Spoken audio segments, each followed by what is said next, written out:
আমরা আশা করছি যে বাংলাদেশের ইতিহাসের সবচেয়ে সুন্দর এবং উৎসবমুখর পরিবেশে নির্বাচনের যে প্রত্যাশা আমাদের সম্মানিত প্রধান উপদেষ্টা সহ দেশবাসী করছেন, সেটি কয়েক ঘন্টার পরেই আমরা দেখতে পাবো ইনশাআল্লাহ। আপনারা দেখেছেন যে গতকালকে লক্ষ লক্ষ মানুষ তাদের গ্রামের বাড়িতে যাচ্ছেন ভোট দেওয়ার জন্য। এটা বাংলাদেশের ইতিহাসে সাধারণত ঈদের সময় বা বড় কোনো এই ধরনের ছুটি হলেই সাধারণত হয়, এই ধরনের কোনো পরিবেশ আমরা সাম্প্রতিক সময় দেখিনি। অর্থাৎ মানুষের প্রত্যাশাটা অনেকটা আকাশচুম্বী হয়েছে যে সবাই দল বেঁধে যাচ্ছেন স্ব এলাকায়, যাতে তারা ভোট দিতে পারেন, ভোটাধিকার প্রয়োগ করতে পারেন। যদিও তাদের এই যাওয়ার পথে বিভিন্ন বাধা প্রতিবন্ধকতা হয়েছে, কষ্ট হয়েছে তাদের। একদল অসৎ লোক তাদের কাছে বেশি ভাড়া নিয়েছেন, অভিযোগ তারা করেছেন। সাফিসিয়েন্ট ট্রাভেলিংয়ের জন্য তাদের গাড়ি ছিল না, ট্রেন ছিল না, বাস সমস্যা ছিল, লঞ্চের সমস্যা ছিল। এরপরও মানুষ সব কষ্ট বেদনাকে বুকে ধারণ করে হাসি মুখেই স্ব বাড়িতে তার গন্তব্যে গিয়ে পৌঁছেছেন। আমরা তাদের নিরাপদ যাত্রা এবং নিরাপদে পৌঁছেছে এই জন্য আল্লাহ শুকরিয়া আদায় করছি। সম্মানিত সাংবাদিক বন্ধুগণ, আমাদেরকে এরপরে বেদনার সাথে বলতে হচ্ছে যে আমরা যে সুন্দর পরিবেশে নির্বাচন করতে চাই বলে প্রত্যাশা করছি, এক্ষেত্রে বারবার বাধা তৈরি করা হচ্ছে, বিভিন্ন ধরনের ব্যারিকেড তৈরি করা হচ্ছে। আপনারা জানেন যে গতকালকে সিলেটের মৌলভীবাজার জেলার 1 নম্বর আসনে বড়লেখা এবং জুড়িতে জামাতের নির্বাচন পরিচালনা কমিটির সভাপতি আব্দুর রহমান সহ দায়িত্বশীলরা যখন কাজ ফিরে বাসায় ফিরছিলেন, তখন সন্ত্রাসীরা হামলা করেছে। এবং দুঃখজনক হলেও সত্য যে সেখানে যিনি নেতৃত্ব দিয়েছেন তিনি একটি দলের সেই আসনের তিনি নমিনি, এবং তাদের হামলায়, তাদের আঘাতে আমাদের নেতৃবৃন্দ আহত হয়েছেন, গাড়ি ভাঙচুর করা হয়েছে এবং মারাত্মক ধরনের জখম নিয়ে তাদেরকে উন্নত চিকিৎসার জন্য স্থানীয় হাসপাতালে রাখেন, তাদেরকে সিলেটের হাসপাতালে গিয়ে তারা সেখানে ভর্তি হয়েছে। একই জেলাতে 3 নম্বর আসন, যেটা মৌলভীবাজার 3, রাজনগর সদর এবং পৌরসভা মিলে, সেই আসনে ঠিক আগের দিন এই ধরনের সন্ত্রাসী হামলা হয়েছে একই দলের পক্ষ থেকে। এছাড়াও গতকালকেই সিরাজগঞ্জ শহরে পুলিশ বাহিনীর পক্ষ থেকে অথবা আইনশৃঙ্খলা বাহিনীর পক্ষ থেকে সেখানে বলা হয়েছে যে এরা সামরিক বাহিনীর সদস্য পরিচয় দিয়েছেন। তারা মাইকে ঘোষণা দিয়েছেন যে এই মানুষগুলো যাদেরকে যদি আপনারা পান, এলাকাবাসীকে আহ্বান জানিয়েছেন যে তাদেরকে গ্রেফতার করে আমাদের হাতে তুলে দেন। যাদের নাম বলা হয়েছে এরা সবাই এলাকার সম্মানিত ব্যক্তি এবং এরা আগামীকালকে নির্বাচনে বিভিন্ন, বিশেষ করে আমাদের দলের এজেন্টেরা, জামাত ইসলামীর বিভিন্ন পর্যায়ের দায়িত্বশীল ব্যক্তি এরা, যাদের বিরুদ্ধে কোনো মামলা নাই, যাদের বিরুদ্ধে কোনো অভিযোগ নেই। পরবর্তীতে যখন যোগাযোগ করা হয়েছে সেখানে ওনারা বলেছেন যে আমরা গোয়েন্দা তথ্যের ভিত্তিতে এই লোকগুলোকে গ্রেফতারের জন্য বলেছি। ডিসি সাহেব অথবা রিটার্নিং অফিসার সাহেব কোনো দায়িত্ব নেন নাই, পুলিশ কোনো দায়িত্ব নেয় নাই।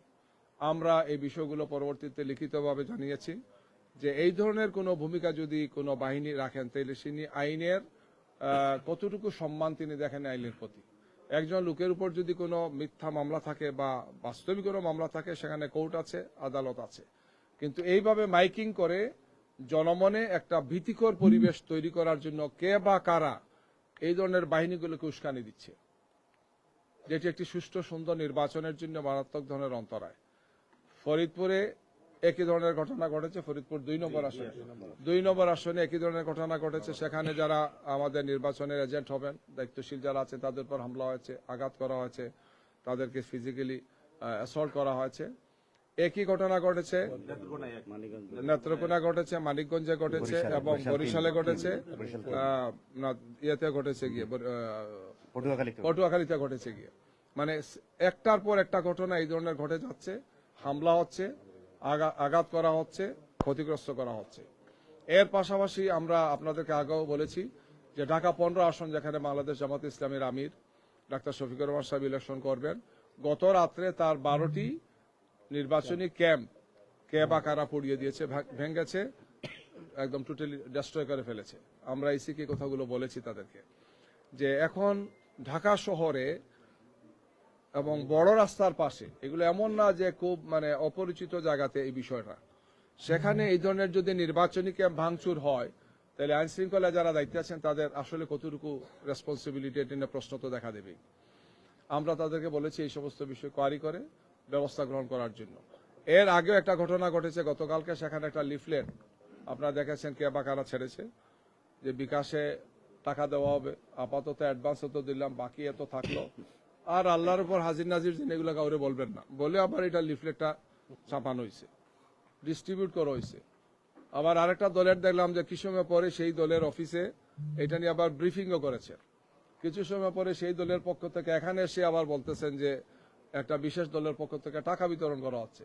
এগুলা কি কোইন্সিডেন্ট, একটার সাথে একটা রিলেটেড কিনা, কি নাটকগুলো সাজানো হচ্ছে, ব্রিফিং করা হচ্ছে, পরিস্থিতিটাকে ঘোলাটে করার চেষ্টা করা হচ্ছে। এই ধরনের ঘটনা আগেও কিছু ঘটেছে গিয়ে। আমরা আশা করি যে এই ধরনের অন্যায় এবং অন্যায্য পদক্ষেপ কেউ গ্রহণ করবেন না। আপনারা আরেকটা ঘটনা আজকে দেখেছেন যেটি মিডিয়াতে ব্যাপকভাবে এসেছে, যে আমাদের একজন জেলা পর্যায়ে দায়িত্বশীল তিনি ঢাকা থেকে গিয়েছেন, তিনি ঢাকা এয়ারপোর্ট থেকে তিনি সৈয়দপুর এয়ারপোর্টে গিয়েছেন এবং সেখানে একটা নাটক সাজানো হয়েছে। এটা একটা সুনির্দিষ্ট সুস্পষ্ট নাটক। তিনি যখন ঢাকা এয়ারপোর্ট থেকে অর্থাৎ শাহজালাল বিমানবন্দরের অভ্যন্তরীণ টার্মিনালে যান, তখন তার সাথে সেখানে কর্তব্যরত অফিসাররা দেখেছেন তার সাথে যে ব্যাগ ছিল, সেখানে তার সাথে টাকা ছিল, যেহেতু এখন ব্যাংক বন্ধ, সবকিছু বন্ধ, একজন তার ব্যবসার কাজে তিনি যেতেই পারেন, নিতেই পারেন, আভ্যন্তরীণভাবে এটা কোনো ধরনের কোনো অসুবিধা নাই, আইনে কোনো ব্যত্যয় নাই। কিন্তু সৈয়দপুর এয়ারপোর্টে পৌঁছার পরে সেখানে পুলিশ কিছু চিহ্নিত সাংবাদিকদেরকে নিয়ে এসে এই কাজটি করেছেন। এবং আমরা এটাও জেনেছি যে পুলিশ অফিসার কাজটি করেছেন তিনি আগের যে সেই কুখ্যাত মনিরুল ইসলামের সহযোগী হিসেবে তার একটা পরিচিতি আছে।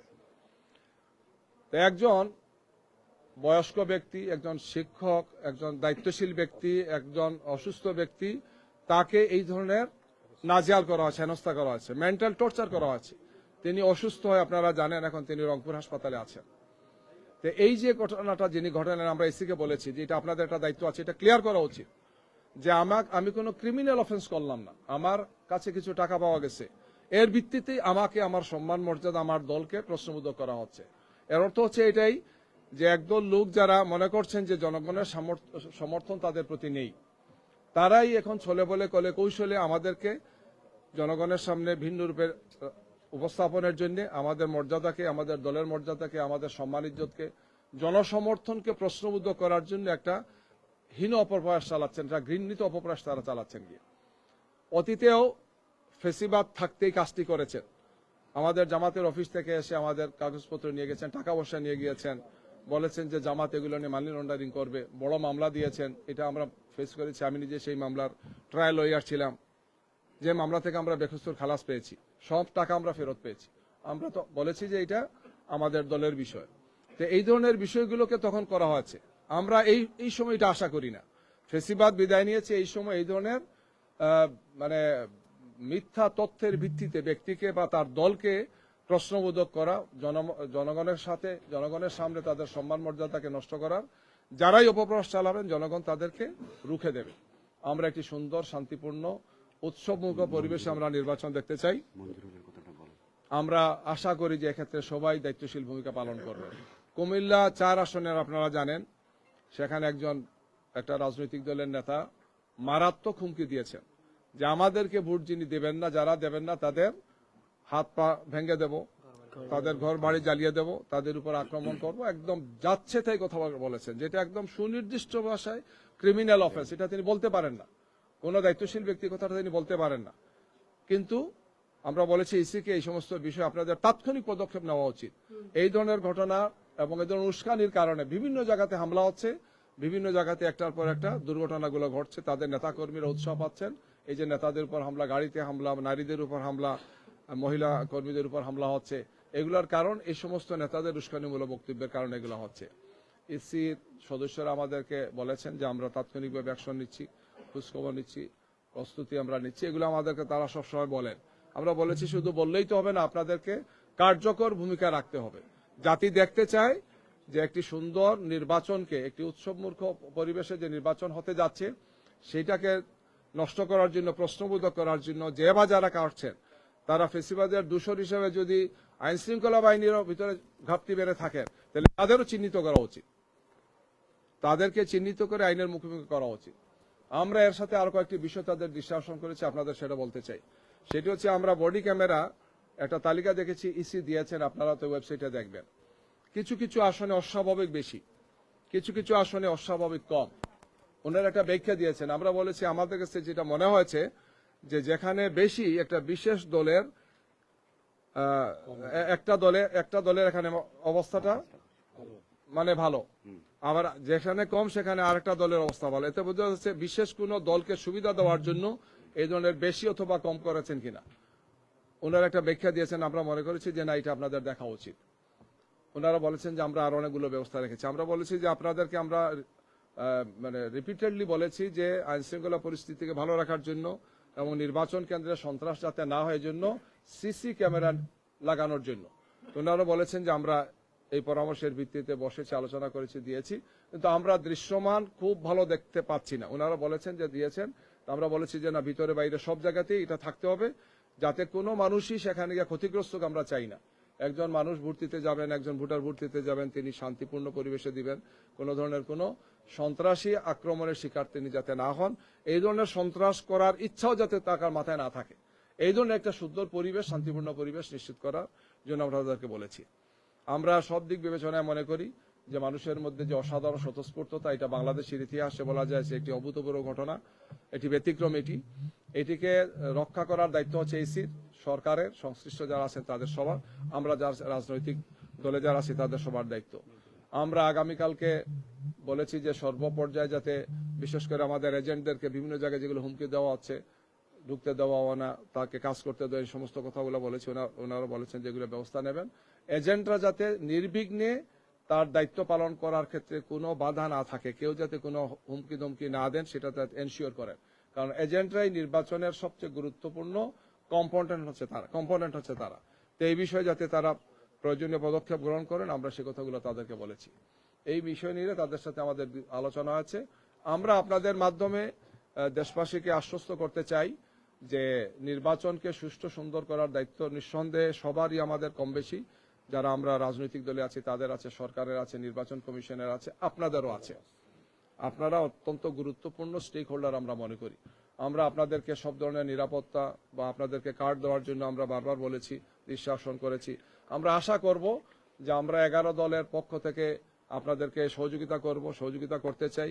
আপনাদের কাছে আমাদের এই প্রত্যাশা থাকবে যে কোনো তথ্য যাতে অপতথ্যের রূপ না নেয়, আমাদেরকে এমনভাবে যাতে কোনো মানে মিডিয়ার মুখোমুখি করা না হয় যেটা আসলে সত্য নয়, অথচ সেটাকে এইভাবে এমন করে ফেব্রিকেটেড করা হয়, করে যাতে একটা দলকে বা আমাদের এই জোটকে, আমাদের ঐক্যকে যাতে বিনষ্ট না করা হয়, মানুষের মধ্যে যাতে আমাদের ব্যাপারে খারাপ কিছু না হয়, আমরা এটা আপনাদের কাছে সনির্বন্ধ অনুরোধ করব। আমি এর আগেও বলেছি যে গত 28 তারিখ মেহেরপুরের এই ধরনের একটা নিউজ ছিল, যেহেতু সাংবাদিক বন্ধুকে আপনাদেরকে বলতে হচ্ছে যে জামাত ইসলামীর মেহেরপুর জেলার আমিরের গাড়িতে অস্ত্রসহ তাকে গ্রেফতার করা হয়েছে। পরে দেখা গেল আমির সাহেব সেখানে নাই, গাড়িতে আছে কি, সেখানে কাজ হবে, স্টেজের কাজ হবে জন্য গাড়িতে করে খন্তি সাবলীগুলা নিয়ে যাচ্ছে। কয়েক মিনিটের মাথায়, ঘন্টাখানেকের মধ্যেই পরবর্তীতে এটা সেটেল হয়েছে এবং পুলিশ আসছে, সাংবাদিকরা গেছেন, তারপরে এটা সলভ হয়েছে যে এটা আসলে কোনো কিছু নেই। কিন্তু এই যে 1 ঘন্টা একটা দলের মারাত্মক ক্ষতি করা হলো, এটা সুস্থ সাংবাদিকতা, নিরপেক্ষ সাংবাদিকতা, বস্তুনিষ্ঠ সাংবাদিকতার জন্য এটা তো মানানসই নাই। যারা করেছেন পরবর্তী আমরা তাদেরকে বলেছি যে আপনি নিউজটা দিলেন, প্রমাণ হওয়ার পর তো আপনার উচিত ছিল এটা স্বীকার করে অ্যাপোলজি বলা, যেটা আমি সঠিক তথ্যটা দেইনি। জাস্ট আপনাদেরকে বললাম এই কারণেই, যেহেতু নির্বাচন একটি খুবই স্পর্শকাতর বিষয়, এই ধরনের তথ্য, অপতথ্য বা এই ধরনের ফেব্রিকেটেড বিষয়গুলোকে এনে জনমনে যাতে কোনো ধরনের উদ্বেগ, উৎকণ্ঠা তৈরি না হয়, জনগণ যাতে শান্তিপূর্ণভাবে ভোট দেয়। আমরা আশা করি যে আমরা সব ধরনের চক্রান্ত এবং ষড়যন্ত্রের বিরুদ্ধে সোচ্চার আছি, থাকবো, জনগণকে সাথে নিয়ে আমরা সবকিছু প্রতিরোধ করবো ইনশাআল্লাহ। সন্ত্রাসীরা, চক্রান্তকারীরা অতীতেও পার পায় নাই, এখনো পাবে না, সামনেও তারা পার পাবে না ইনশাআল্লাহ। সবাইকে ধন্যবাদ।